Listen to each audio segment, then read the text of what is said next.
Inside our index view, which is a Razor view, our responsibility is to take the model object given to us by the controller and present the model in a user interface.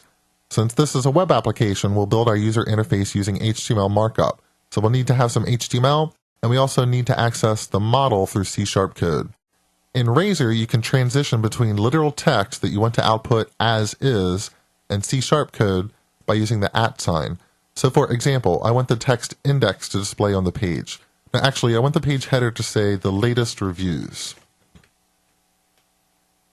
And Razor will render all this text literally. It'll render the h2 tag, the latest reviews, that gets sent directly to the browser.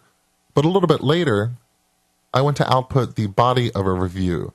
So I will start a C# code expression by using the @ sign and access item.body, where item is one restaurant review object that we have by iterating across our model.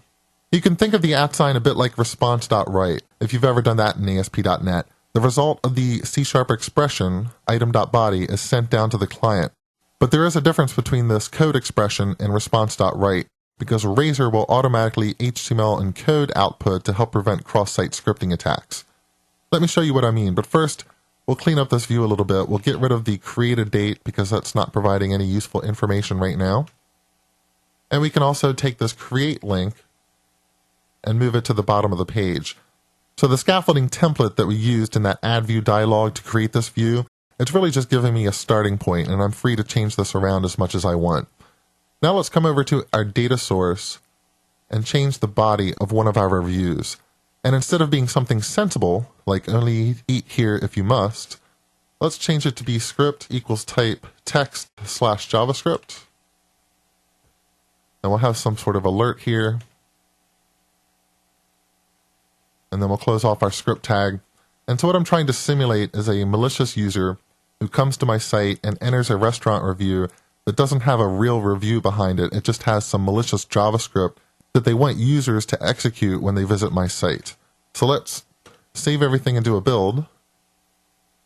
And now we can run the application. Come into reviews.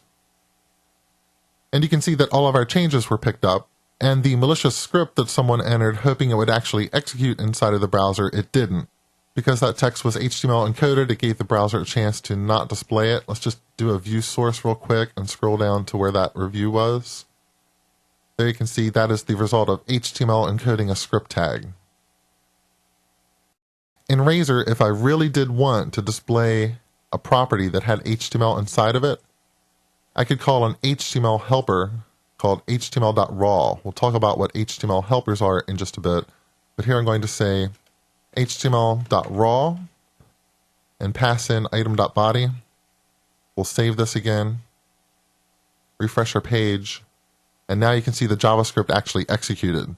So that's dangerous. You have to be very careful when you use html.raw, because whatever string, whatever expression you're building inside of the view, it's going to be sent unencoded to the browser. So if that string includes malicious script code, it is going to execute on the client's browser.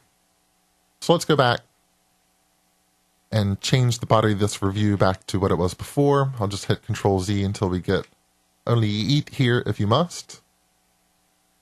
And now we can talk a little more about Razor syntax. So item.body and item.rating are what we would call implicit code expressions. Well, let's do an experiment. Let's put a /10 here for rating and run the application and come into our reviews and see what that will display. It's displaying a rating 9 out of 10, 3 out of 10, 3 out of 10. This might be exactly what you intended, but what if you had wanted to actually take the rating and divide it by 10 and output that result? In that case, you can move over to what's known as an explicit code expression by putting this inside of parentheses. And now what we should be doing when I save that view and refreshing is that we're actually taking the rating and dividing it by 10. Since we have two integers involved, the result is truncated and we end up with a 0. Let's change this to 10.0 and refresh. Now the C# compiler is going to force that into producing a double, which we will output as 0.9 and 0.3. So that's an example of going from an implicit expression where you let Razor just figure out what is your code and what is not your code, what is markup, what is literal text, and an explicit expression where you use the parentheses to tell Razor, this is part of the expression. This is what I want evaluated, item.rating, and I want you to take that and divide it by 10.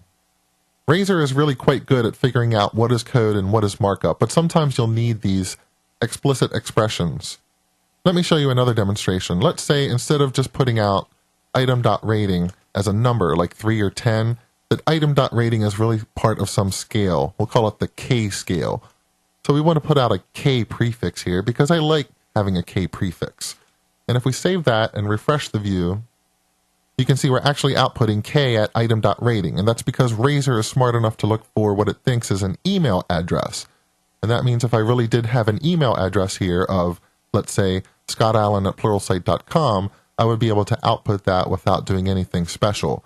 In this case, this is not an email address. What I want to display is something like K9 or K3, and that's another case where I can use an explicit expression to let Razor know that item.rating is actually something that should be evaluated as C# code. And just to be complete, what if you want to output literal text that starts with an @ sign, like perhaps a Twitter handle, like @odetocode? In that case, Razor looks at that and thinks you're trying to evaluate the expression @odetocode, and it doesn't know that that is actually a Twitter handle. What you can do in this case is use a double @ to escape that, and now if we refresh, we'll actually output @odetocode literally, which is what we intended to do for a Twitter handle.